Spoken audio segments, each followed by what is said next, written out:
On September 17, 1862, a quiet country road in Maryland became the setting for one of the most haunting chapters of the Civil War.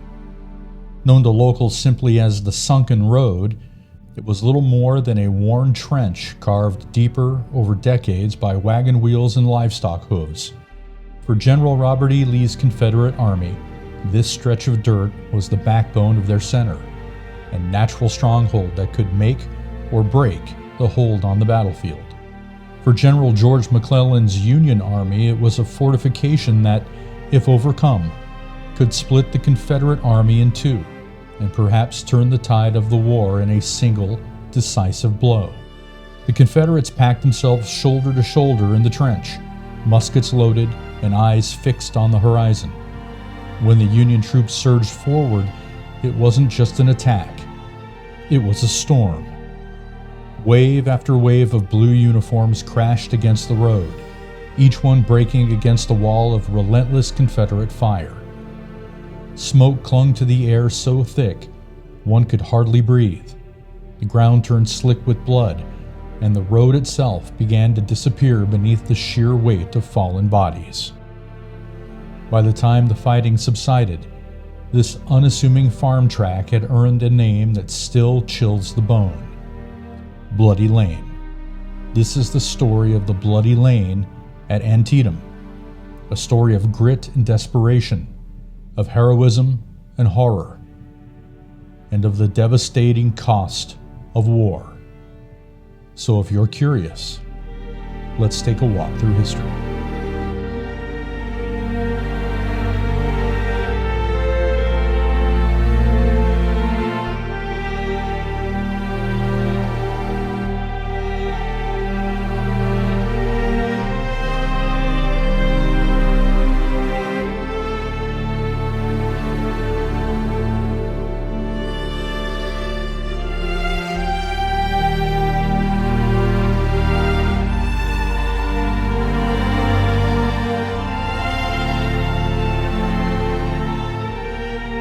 The second phase of Antietam brought the fight straight into the heart of Lee's defenses, a quiet country road that had sunk lower than the fields around it.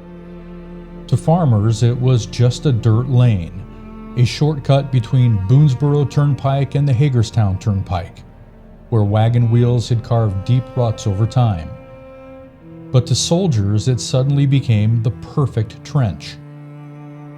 Two Confederate brigades from Alabama and North Carolina, part of D.H. Hill's division, wasted no time turning this little stretch of road into a fortress. They stacked fence rails for cover, dug in, and transformed it into what was basically a ready-made rifle pit. Lee saw immediately what it meant. If the Union cracked this position, his entire center could fall apart.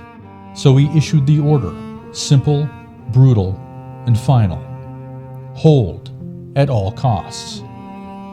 And then came the man who would give that order life: Colonel John B. Gordon.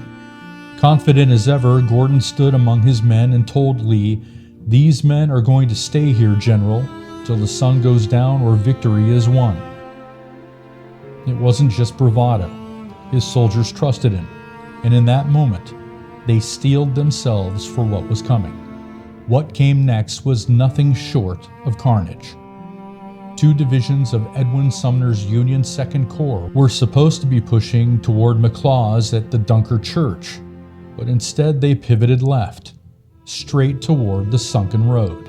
It's important to note that at first, the Union forces could not make out the Sunken Road. The Confederates had torn down the fence rails to use as cover, and the Federals could not see the road until they were literally on top of it. They had no way of knowing that Confederate forces lay in wait, ready for their opportunity to pounce. Step by step, Union forces closed the gap, marching within yards of the Confederate line until the tops of their battle flags came into clear view of the Confederates hunkered down in the road. Gordon waited until they were almost on top of them before shouting the command to fire. The Confederates unleashed a wall of lead. The Union commander at the front was dropped instantly, and his men staggered, stunned, before breaking and falling back. But after that initial volley from the Confederate soldiers, the sunken road became an inescapable trench. Now the Union soldiers knew exactly what lay in front of them, and they began to take action to drive the Confederates out. At least 5 more times Union forces charged the lane, and each time soldiers were ripped apart by relentless volleys. Soon the dirt path would turn into a killing field, and the cries of the dying would echo down the sunken road. What had been just a farm lane that morning was by noon drowning in chaos and blood. In the middle of the chaos, Confederate Colonel John B. Gordon stood like he was made of iron. His men watched in disbelief as he rallied his men again and again, while lead tore through his body. First a bullet ripped into his right leg, then another. A third slammed into his arm. A fourth punched through his shoulder. But Gordon wouldn't stop. Bloody, limping, and barely holding himself upright, he kept moving along the line, steadying his soldiers while the Union Army pressed harder. His defiance was inspiring, but it came at a brutal price. A 5th bullet smashed into his face and dropped him instantly. He collapsed forward, unconscious, his mouth filling with blood. He might have drowned right there in his own cap if not for a Union bullet hole that allowed the blood to drain. Against all odds, Gordon survived. The Confederates clung to their position. The Union charged again and again, but every assault broke apart against the wall of Southern firepower. The narrow road turned into a slaughter pen, bodies piling so thick that the ground itself became a barricade.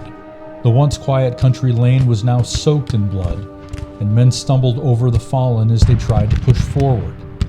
For a moment, it seemed like the Confederates might hold forever, but sheer numbers began to tell. Union regiments pressed in, their lines stretching wide, and the Confederate right started to buckle, retreating back into the cornfield. Then came the blow that shattered everything. 2 New York regiments, the 61st and the 64th, swung wide and unleashed enfilade fire down the length of the road. It was a death trap. Confederates caught in a crossfire with no way out. The once defiant stronghold collapsed into panic. Surrounded and broken, 300 North Carolinians finally dropped their rifles and surrendered. Their fortress had turned into a graveyard. At the bend in the sunken road, the 6th Alabama suddenly found themselves in the worst possible position, getting hit by bullets tearing down their line from the side, like a scythe through wheat. The order was given to pivot right to meet the incoming fire head on, but somehow the order was misheard as about face.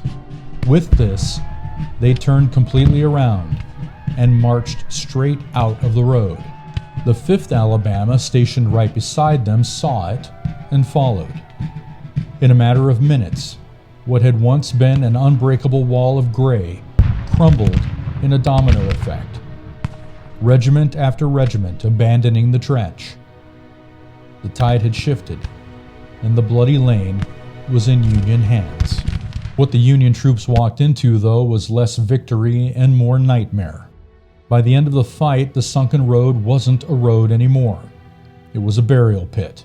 Confederate soldiers lay in tangled heaps, stacked 2 and 3 bodies deep, filling the trench so much that one eyewitness said you could walk down the sunken road and never set foot on the ground.